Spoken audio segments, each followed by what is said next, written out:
Spur 1. Interview. Okay, wir haben heute einen sehr besonderen Interviewgast bei uns in der Sendung.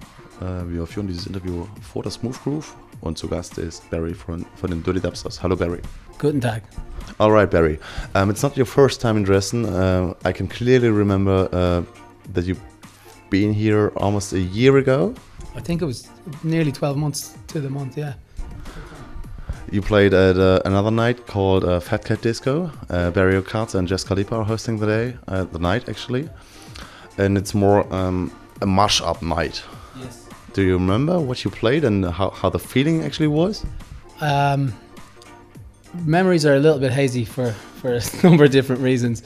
But I remember it being a great night and the guys are great. And I look forward to hopefully see them today. And you play whatever you wanted. It was freestyle night, so I was in my element. I loved it. Freestyle night is a good kind of starting point. When you had to describe, or when you have to describe your music, actually, what kind of genres are there that you would definitely want to mention? It's hard. I mean, people always ask me, and it's one of the hardest things. I mean, we do kind of anything. At the moment, we do anything with reggae vocals. It could be hip hop, straight reggae, dancehall, drum and bass, some dubbier stuff, or some Moonbaton. It really depends. Open to any sort of style once there's a kind of good feeling to a good root of reggae in the back, or a vocal, or a skank, or something that we can sort of resonates with us that we'd like to work with. But it can be anything, even house music, whatever it is. Just once it has a reggae sample or original keys or something like that, we're good to go. Where does this kind of fascination derive from? It's a good question. I mean, I remember being on holidays and I just picked out a tape from my brother's cassette Walkman, old school Walkman, and it was like a Bob Marley thing with a tape. I think it might have been Legend or something. And I just remember, I was about 13 and I just played it and played it and played it. But before that I can remember like General Levy and some stuff like that, that's sort of more sort of early jungle stuff that was it wasn't necessarily reggae, but there was something in it that I caught onto, and ever since then, I mean, I've just anything with a sort of Jamaican voice, I'm a bit of a sucker for. It's a sweet sounding voice on a track, so it's become quite a fascination and obsession that just the voice or also the rhythms? The whole thing. But I mean, I can listen to we could listen to anything, or we could produce anything, but it has to have, for the Dirty Dubsters sound now, it would have to have something that kind of brings it back to the reggae. Yeah. See, okay. What is really hard to kind of understand is because I think there are not that many Jamaican or Caribbean immigrants in Ireland. Is all the kind of influence coming from the UK with their big Caribbean community? Certainly a lot of it is. It's a UK sort of sound, I guess, in terms of taking that thing and mashing it into all these different genres that have become pretty popular or big in the UK, like breaks or house or drum and bass or whatever it is. But we've worked with people in Jamaica, people in Canada, people in America. So while the UK is easier for us to link up with people, it's it can be from anywhere. The internet's made everything so easy. So it can be from anywhere. But if you're asking why we're using that kind of sound when we live in an island that has no sort of connection, I don't really know. It's just Jay's from Sydney in Australia, so he brings something else to the table, and he's more into. When I met him, he was more into funk and sort of more organic breakbeat and stuff. But he always liked reggae, and then the two of us started just mashing stuff together, and since then it's been pretty strict diet of reggae vibes, pretty much. When did you actually start the Dirty Dubsters project? We started making tracks. I met him in a club in Dublin in 2006. And we started running a club night together, and we made really, really bad tracks at that point. And he went back to Sydney for a year or two. I went and pretty much locked myself in the studio for, I'd say, about 2 years. He came back to Dublin, and I think it was May 2009.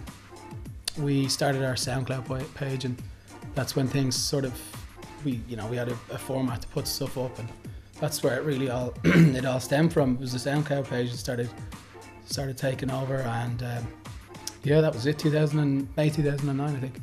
All right, and you also run a label called Irish Moss. When did you set up this label?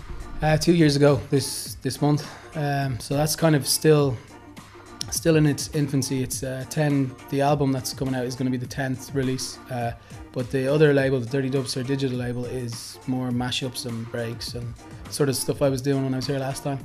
And I think that's got 30, 40 releases on it. So that was what we started with. And then the Irish Moss thing is it's strict policy of original vocals and more sort of authentic, less sampling and less sort of cheeky bootlegging and whatever else we might have done in our former life. It's hard to get a license, huh? Yeah. So we're just trying to do it more legit. Could you mention a few names that are on the Digital Dubsters digital and on Irish Moss as well? Dirty Dubster digital. We have Jinx and Dub. Guy called Blunt Skull, who's he's based in Vietnam. He makes really sick sort of mashup tracks. Who else? A new kid called F Block from Wales. Geez, I can't even think. There's tons of people on the Maddie Blades or no. Yeah, I don't know. There's people in Australia. Tom Drummond was one of them, I think. There's loads. There's too many. Because what we'll do is a compilation called Ragga Party Jam. So it's 4 tracks from each, like an all-star sort of thing. So we've done, I think we've done 10 of them. So there's at least 40 or 50 artists. So plenty of paperwork, Sure. stacking up. There's been mainly just ourselves, but there's a guy called Cutlaviz, I think is how you pronounce it, from Brighton, really good producer. He's done a track with Maestro, who's no stranger to the label. Guy called Parley B, don't know if you know of him. Guy called Gardner, who's a Bristol MC. Blackout JA, Top Cat, Turbulence, Burrabanton. Wow. So we started to get some Jamaican cats on it with sort of big profiles, and I think it'll be a good year for that label, just to showcase what they've done and some of their tracks. Could you mention a few sites where the people can kind of buy your tunes? Yeah, there's one. The main site for the records is kudos.co.uk, and you can pre-order the record. Then Juno and Track It Down, all the kind of usual sites, and the digital will come out I think a week after, so like you're talking the last week in March. And if you follow the Twitter page or the Facebook page, which is the DHE Dirty Dubsters, you'll get no shortage of spamming and annoying messages. Okay. Yeah, so just there's loads of ways to find out. All right. You mentioned the fact that Jay is also an important part of the project, and unfortunately he can't be here because he is doing a show in Dublin with Zion Train, supporting Zion Train. So he's also got 2 toddlers, 2 little babies. So he's not as flexible to do the international shows, but the studio work and stuff like that. He's a demon. He's always he does more of the label management and content and IT stuff like that. He's a whiz at all that. So it's a good to have going. He's happy to do the shows at home, and then we have some Irish Moss Records showcase nights coming up in the UK, so he'll do those. They're sort of label promotion nights, so it's kind of important that we get over and do it as a duo, and we'll bring a sax player and we'll bring MC and a percussion player. Huh? Who's going to be the MC? A guy called Quasi, MC Quasi from Manchester, and possibly Blackout JA in Bristol. So, yeah. All right. Another important question is how do you kind of actually share the work when you're DJing together? Are you DJing, let's say, dub-wise? Each shoe? Go gig together. Yeah, he has an Ovation Twitch sort of. I don't even know what you call those things anymore. Yeah, and I have 2 turntables.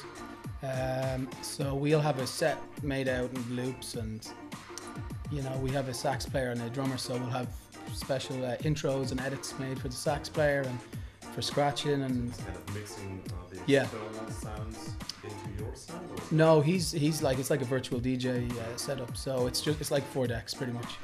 So yeah, it's fun. It's a lot of fun. You have to be more on top of your stuff, because I'm looking out to what he's doing. He's looking out for what I'm doing. So yeah, no, it's great. It's great fun. More interactive than just a head down DJ. All right, Barry. The two of you've done this fucking amazing tune with the legendary Top Cat. The tune is called "Girls Upon My Mind." How did you kind of manage to get in touch with Top Cat? And made his tune as well. I've been a big fan of his, me and Jay, for a long time, and it was something we knew we're gonna have to do a track of this guy, because I've never heard a track of his that I didn't really like.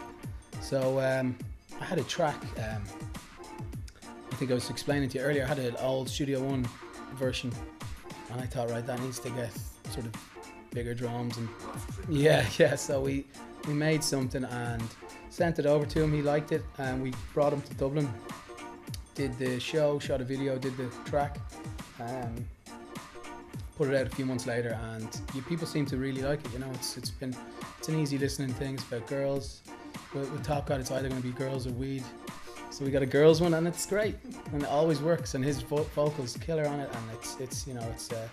I'm glad you guys like it, and you know, you might hear it later and see what happens. We got some nice remixes done on it too, so yeah, we'll see where that goes. But it's been a big one for us, and we're grateful to work with a guy that we respect as much as Top Cat. And it's great when you meet a guy like that, and he's cool and he's down to earth.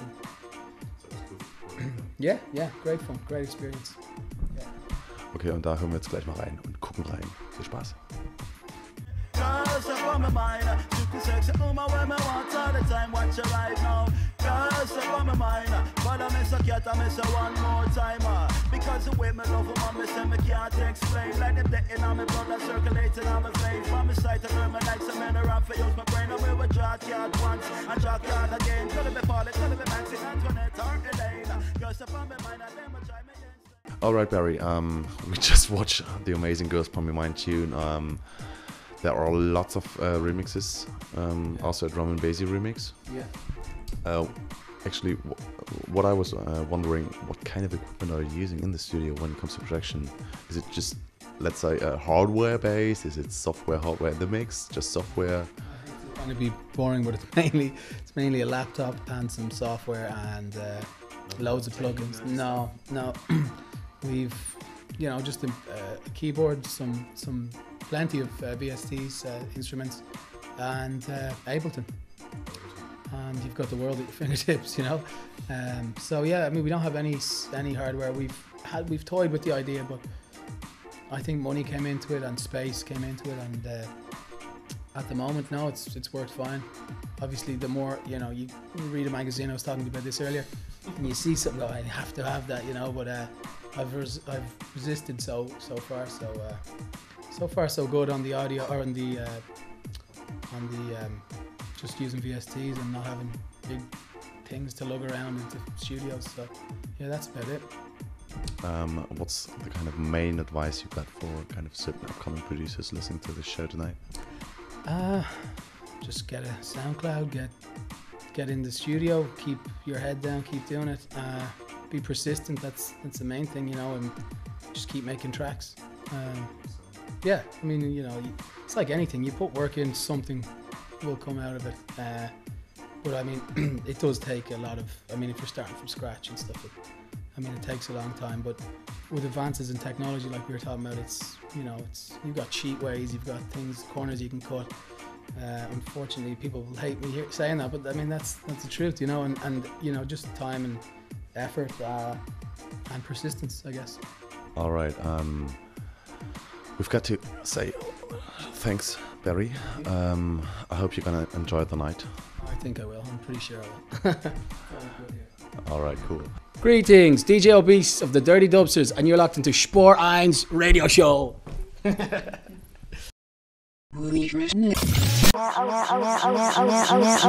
Ouch.